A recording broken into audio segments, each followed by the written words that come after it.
Good evening, ladies and gentlemen. Welcome to the Board of Supervisors meeting for Calaveras County.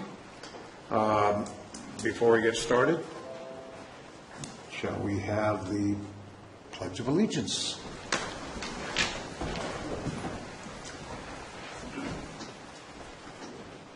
I pledge allegiance to the flag of the United States of America and to the republic for which it stands, one nation, under God, indivisible, with liberty and justice for all.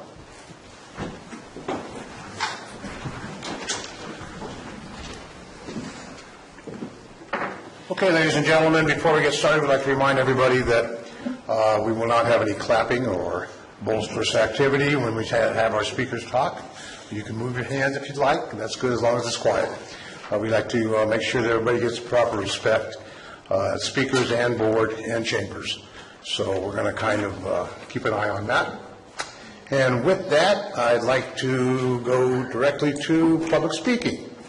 Madam Clerk, could you give us you don't want it? Recognition and acknowledgement. Oh. I'd be happy to read that. Do you want to read it? I'm sorry. So we have announcements by board. I'm sorry. Yes. Is there any announcements by the board? No. Yeah, I was in a meeting earlier today. It went quite well. Okay. It's good? I was in a meeting, it didn't go as well. Good? Obviously, you didn't put your sticker there for your microphone. Supervisor Gurman. Recognition and acknowledgments. Supervisor Mills? Yes, this is to adopt a proclamation recognizing February 6th through February 10th of 2017 as Kindness Week in Calaveras County. And I have a proclamation before me that it says Ripples of Kindness Week. Very nice. Whereas National Random Acts of Kindness Week will be observed February 6th through February 10th, 2017, and whereas Calaveras County has participated in Random Acts of Kindness Week since 2010, and whereas all who live and or work within Calaveras County are encouraged to practice random acts of kindness, a tradition started in Angels Camp by the Jim Brigance family, and now therefore be it proclaimed. And I can't do that yet, so I'm going to call for a motion. I would entertain a motion to accept the resolution. I'm sorry, to accept the proclamation. So moved. Moved by Supervisor Tofinelli. Second, please. Second. Second by Supervisor Garamendi. Any discussion? Any public comment? I came just for this today, to be nice to you folks. You know, it doesn't start till next week, but I think I'll start early. And originally I told this fine young lady that I was going to object to Kindness Week because I believe kindness should be a year-round event. We should all be nice to each other. We should all reach out. You know, we don't have to hug each other, but at least a smile and a good wish. So, with that, I brought you jelly beans. I'm not sure if the new board can accept these, but one for Clyde, one for Supervisor Clapp, one for Supervisor Mills, one for Supervisor Olivera. Don't take that out of mine either. One for Supervisor. Can I have yours, Supervisor Mills? Sure. I know where you used to be. One for Mr. Lopez. One for the beautiful Ms. Oh, you are done? Yeah. Oh, I did. One for the beautiful. Thank you, Mr. Bill. I hope we're off One for Diane. And one for this young lady over here. I'm going to violate the rules. But you're behind me. You shouldn't have. By the way, I have to go to the gas station because I actually wasn't prepared to come here today. All right, thank you, Mr. Sloan. No Thank you. Public comment, any other public comments on this agendized recognition item? Okay, bring it back to the board. Any more further discussion by the board? Thank you. We have a motion, a second.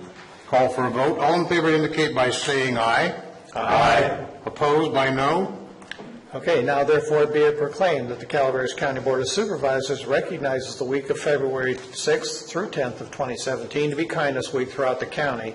Be it further proclaimed that the Board of Supervisors declares that the County of Calaveras is deemed a random acts of kindness zone during the week of February 6th, 2017, and that the residents and visitors continue to observe the Ripple of Kindness project through 2017. And I think we have a representative here for this. We have a representative. Could you please come forward, ma'am? You can identify yourself at the microphone for us, and we'll make the presentation. My name is Donna Carollo. I work in your assessor's office. I'm standing in for Jim Bergantz tonight. Okay. Thank you for taking the time. Thank you. Once again, I do want to just thank all of you. We're all very grateful, all of this, that work each year with the Kindness Group. I actually worked with Jim Bergantz many, many years ago when we started this, and we handed out dozens of roses. People drove in, they just chose the color, and we literally gave them a dozen roses that were all wrapped up in tissue and asked them if they would give a rose away as a kindness gesture, and that's how it started. It was spectacular, and it's gone on ever since. I really want to especially thank a few local people that have really donated a lot of their time and money to support this. Kathy Zancanella and Mike Taylor, and especially former Supervisor Marita Calloway and Gay Callan, who have continued to make donations. There is a website that's listed on the ribbons at the bottom if anyone is ever interested. It says www.seedsofkindness.com. You can get a lot more information and so forth on there. And just once again, don't keep the blue ribbons now. The idea is to sign it and share it with someone. I was actually going through some of my stuff just not too long ago in the office, and I found probably half a dozen of them with signatures all over them that people have passed on. So thank you all once again. Thank you. I have a question. So I'm supposed to give all these out to someone with an act of kindness? Yes. Yeah, you're not to keep it. You guys gave me all of them to me. You're going to be a pretty popular guy, Supervisor. Okay. You're going to be a real popular. We gave you a job. You didn't know it. Yeah. It's slick how you did that. Thank you very much, folks. Thank you. At this time, we'll go to public comment, and I'm going to let Madam Clerk read our admonition and let us know what's going to happen. So public comment. Any item of interest to the public that is within the subject matter jurisdiction of the board and is not posted on the consent or regular agendas may be addressed during the public comment period.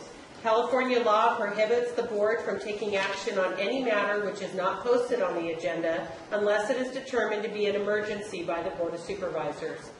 If public comment is completed before the 30-minute allotted time period, the board may move immediately to the regular agenda. Actually, to the consent agenda.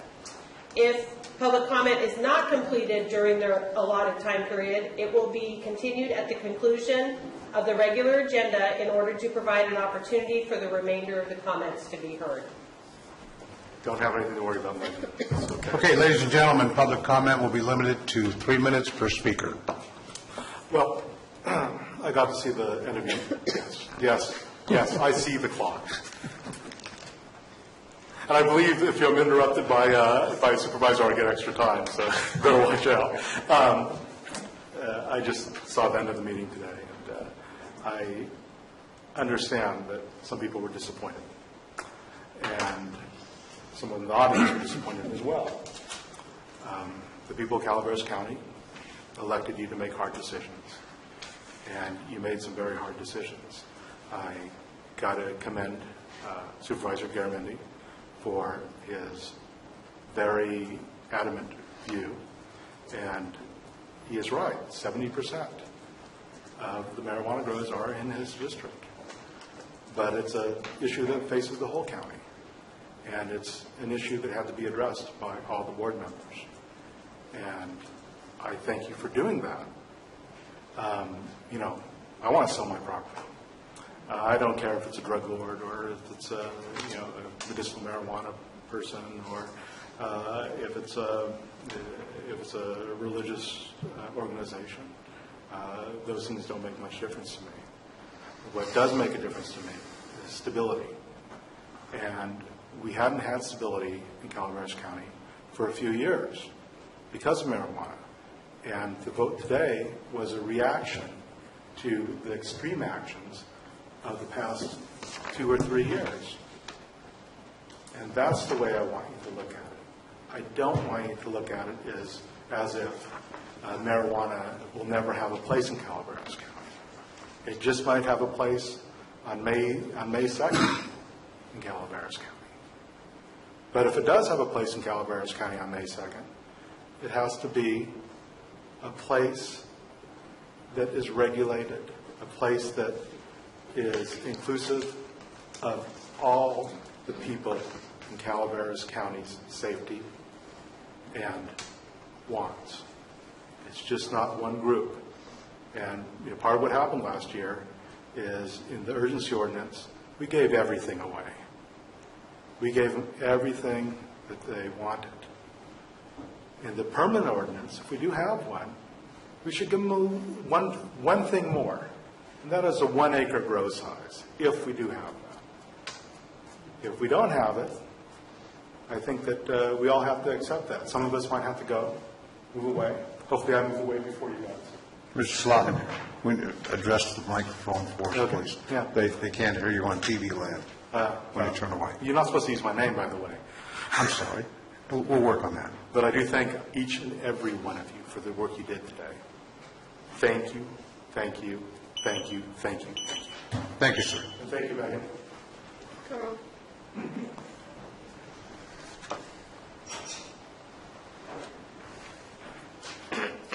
Good evening, Bonnie Newman from Double Springs.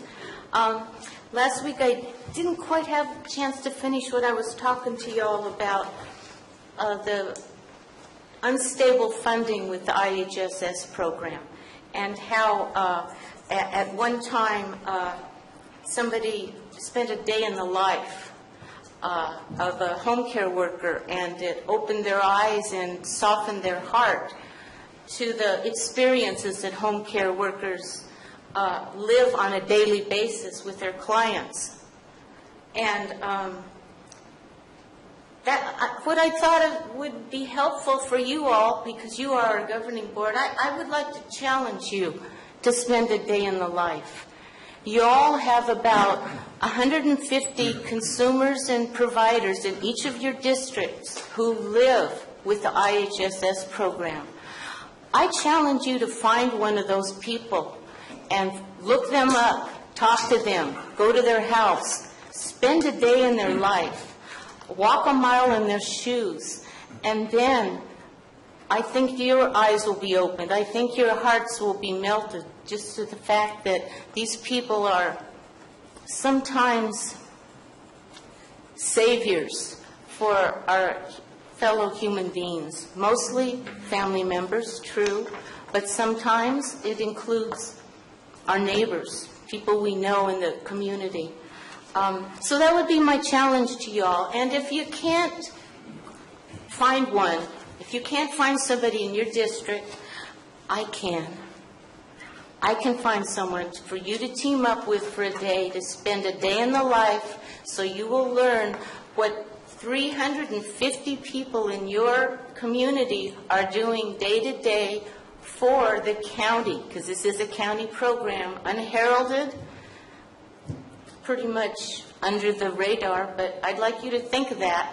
And if you can't find someone, I know somebody. I've got somebody in mind that maybe they're not in your district, but if you can't find someone, I think it would be a great experience. And then we'd like to hear how you feel about it afterwards. So anyway, thank you.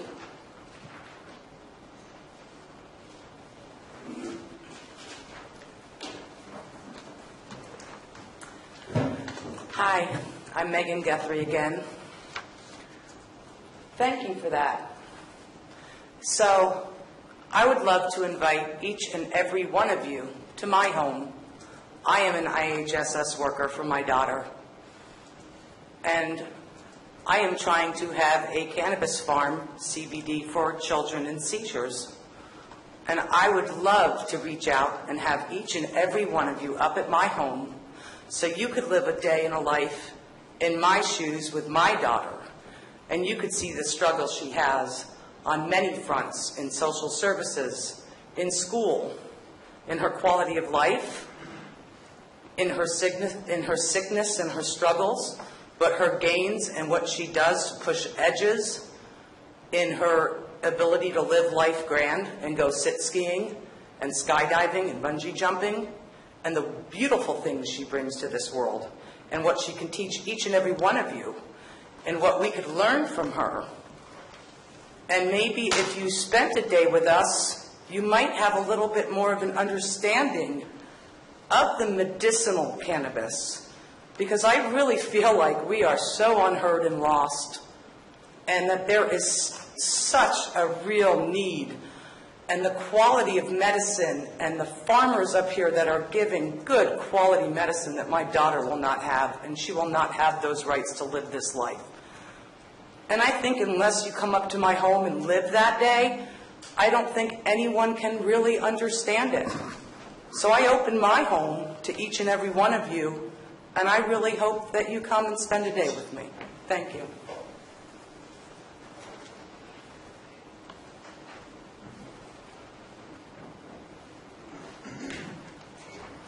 Good evening, Robert Schufelt.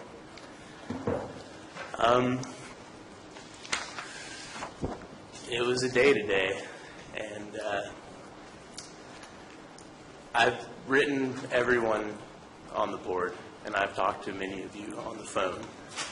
Through repeated efforts, I've been able to achieve that level of communication, and it feels strange that I feel like I have to communicate the same message again today, and that when the board made its decision, it showed a very ugly political face today. These are decisions that the people are about to make, and we are in the midst of a program that is by the sheriff said to renew the urgency ordinance. Very rarely do I feel like I would agree with the sheriff over our elected officials. And it just kind of shows a lack of accountability, I think, to the greater public of Calaveras. And I'm not sure who we think we're representing up there. And I had to go home. I had to feed my child. I had to explain to my wife, I got to go back. I can't not go back and register my disappointment with the direction that you guys chose to take today. It is, it's difficult for me to speak about this right now. And you guys are going to get a permanent ordinance that's going to go into effect on May 1st, and then we're going to vote on May 2nd. I mean, the timeline, it's insane. It makes no sense. Everyone who works for this county thinks the best course of action is to renew the urgency ordinance. They had, fact-based arguments behind this conclusion that that's the best choice and the best course of action. And it was disregarded. We have a thing. There are people who can't grow next year because of the urgency ordinance. There are no new people who can grow this year because of the urgency ordinance. We have a regulatory framework that is working, and it's working slower than anyone would want. We had to harass the county to get our stuff registered, but we did it. And now, through actions of this board, not through the people, it's going to get taken away. And there's a lot of arguments that could be had that, it's a representative democracy, but we have a thing that's about to happen. It's a vote. Why you guys taking it away from the people is beyond me. Thank you, sir.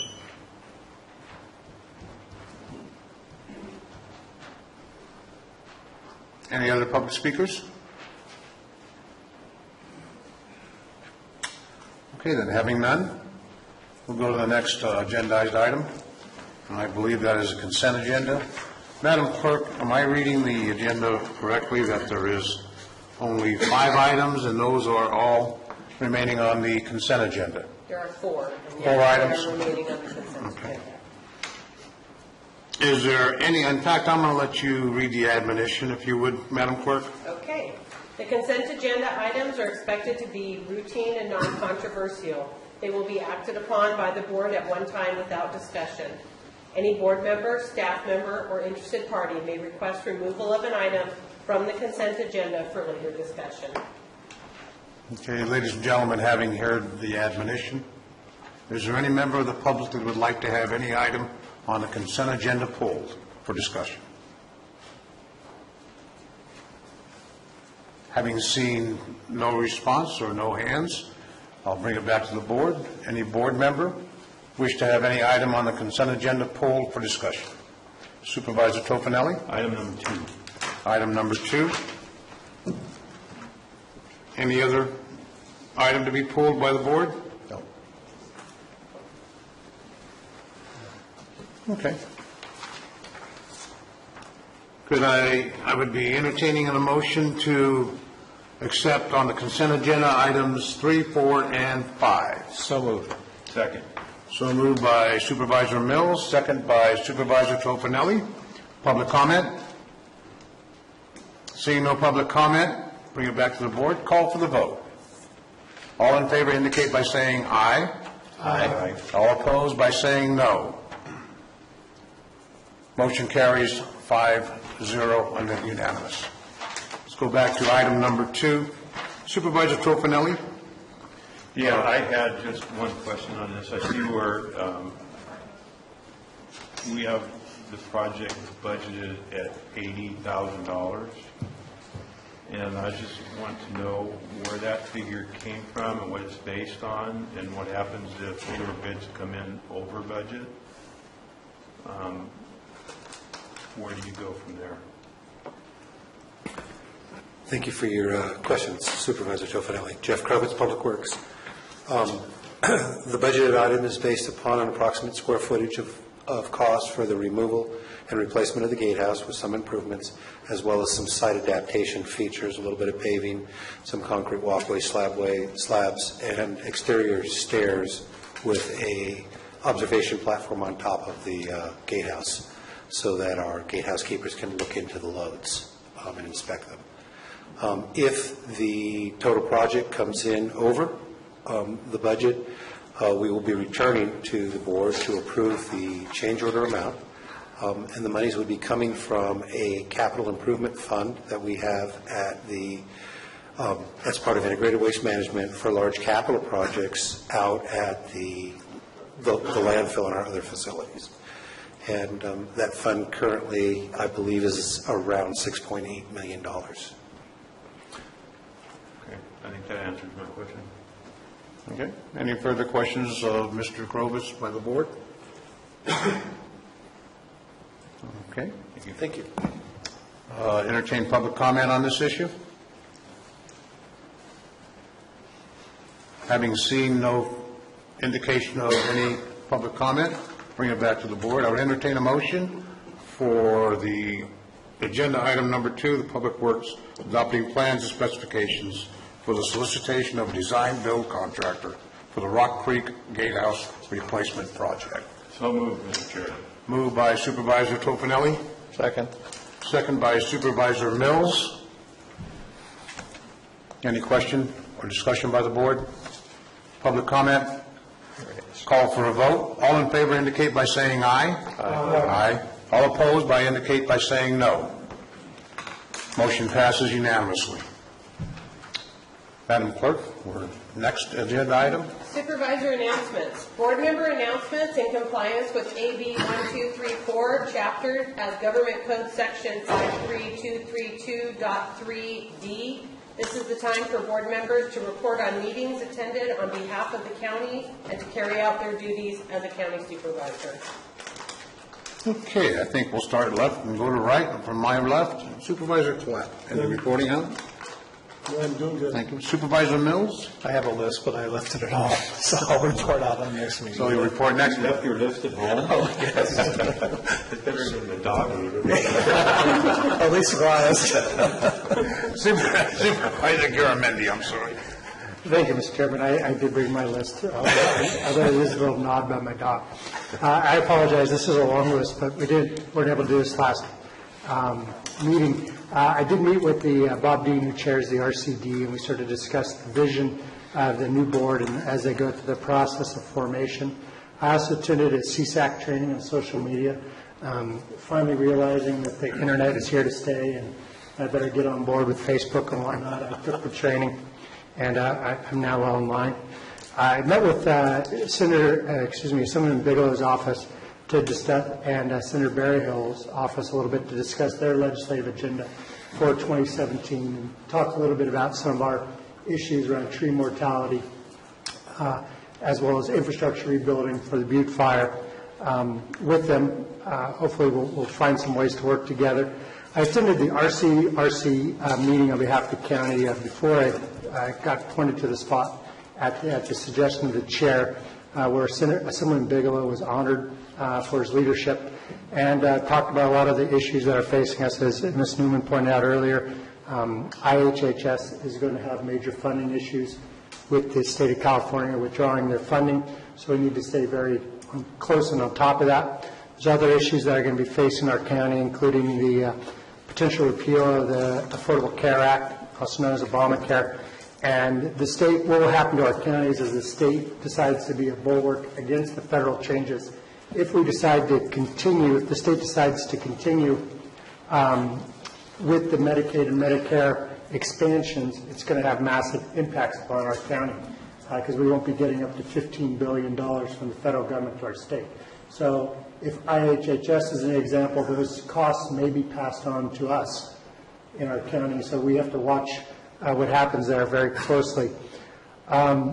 I was able to meet with the county staff, CCWD, CPUD, Volcano, and CalTel, along with Supervisor Mills, to discuss infrastructure expansion up in the Butte Fire Zone, with the basic premise of if we're going to be tearing up all the roads between McCallum Hill and Sheep Ranch, we should consider digging once and putting in high-speed internet as well as possibly water.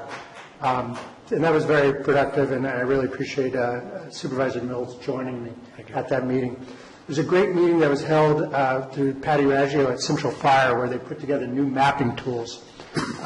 Basically, maps available for when the next major event comes. There are maps that list all the homes with dots. When incoming fire companies from out of the area roll into town, we could give them a map in that first 48 hours where they'll know where people are at, and we're all speaking off the same sheet of music until CAL FIRE sets up their command post. I thought it was really a great program that Central did, and hopefully we'll be able to expand it to all of our districts to be prepared for the next fire. So really compliments to Patty and Central for doing that. Attended the chamber installation dinner with Supervisor Mills on Friday, which was a lot of fun. And shout out to Lumberjack Days for their crab feed last weekend, where they raised money for scholarships up in West Point, as well as the Mokill Lions, who had their annual enchilada feed, more scholarships for our students. So we got a lot of good people in our community doing good things for our community, and they always deserve recognition. That is my report, Mr. Chairman. Thank you very much, Supervisor Garamendi. Supervisor Tofinelli. Well, I don't have quite an extensive list as Supervisor Garamendi, but I have a meeting scheduled tomorrow at 9:30 a.m. in Wallace with Peter Maurer to meet with the owner of the logging grinding operation down there and some of the constituents to go over what we can do to relieve some of the noise problems down there and some of the operations going on down there. I also have a COG meeting tomorrow at 5:30 here in the board chambers. And that's all I have to report. Thank you, Supervisor Tofinelli. My turn. On the 11th, I attended a local tree mortality task force meeting. We got good news on that. We are now in operation with our curtain burners at the Vallecito Correctional CAL FIRE area. That's a temporary site while the storm has rendered the proposed site next to Red Hill inoperable until we get some rock in there and get that prepared. That operation is actually in effect right now, and they are taking care of our slash and dead tree due to the bark beetle situation up on Highway 4 area, and that's going to be an area also for your district supervisor, Garamendi. And that evening on the 11th, I attended the school meeting regarding Proposition 14 at Bret Hart. That was a closed meeting, for school district personnel to provide a work session on the effects of Prop 64 as it affects our schools and what can be expected and what has happened in the past and the problems they're dealing with. Basically, it was a workshop situation that a lot of information was being able to be exchanged and was very helpful. I attended that also with Supervisor Mills, and Supervisor Garamendi attended that also.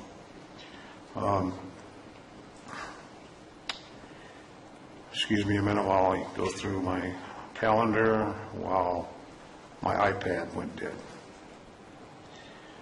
On the 17th, I attended a meeting with Ebbets Pass Fire Department and the Moose Lodge up in Arnold and the CCWD regarding the washout problem on Blagan Road. You may or not be aware that the washout due to the last storm has considered that washout culvert on Blagan Road to actually isolate the Moose Lodge. That means they will be out of operation for approximately 3 to 4 months until we can get that culvert repaired. We are working on that. There is some concern whether or not they'll be able to survive without 3 or 4 months of anticipated revenue. That's a constant thing that we're considering, and we're working with the contractors, with CCWD and our Public Works, to see if we can get that expedited.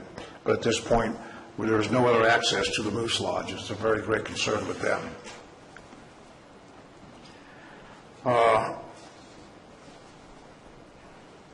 Excuse me a minute.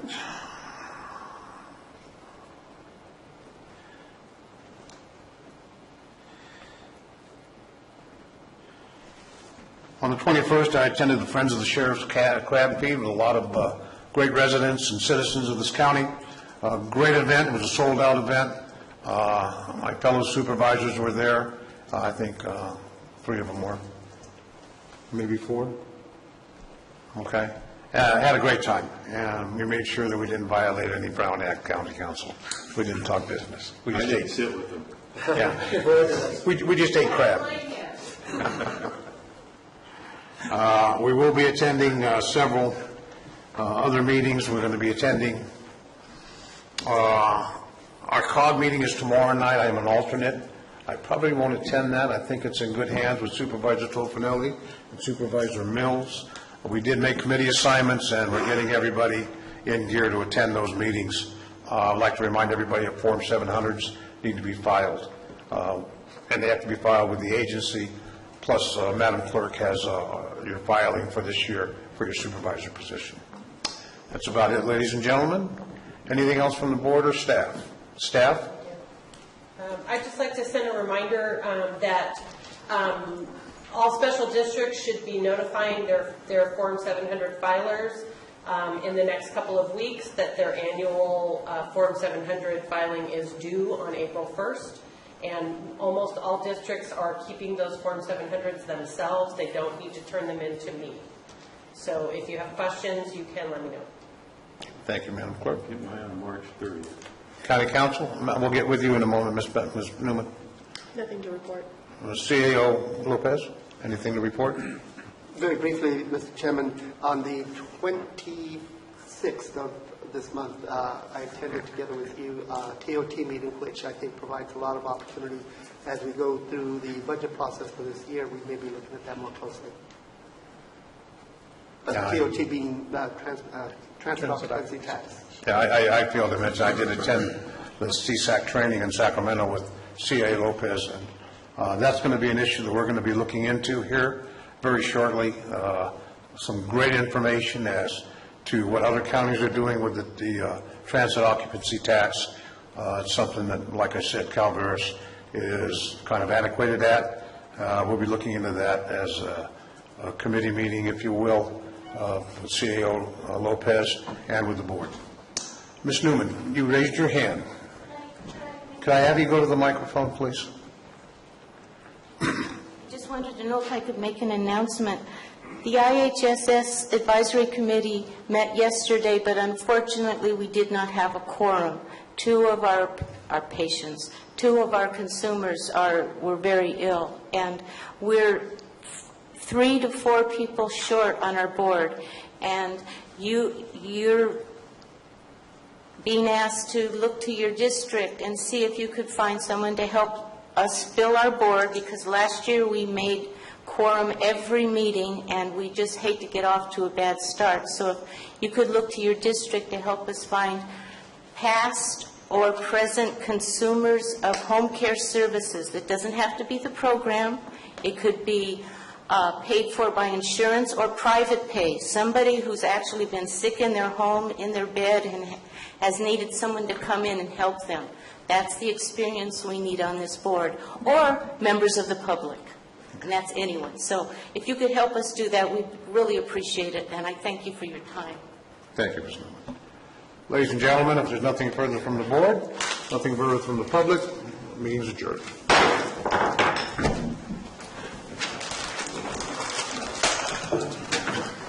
Yeah. 35 minutes.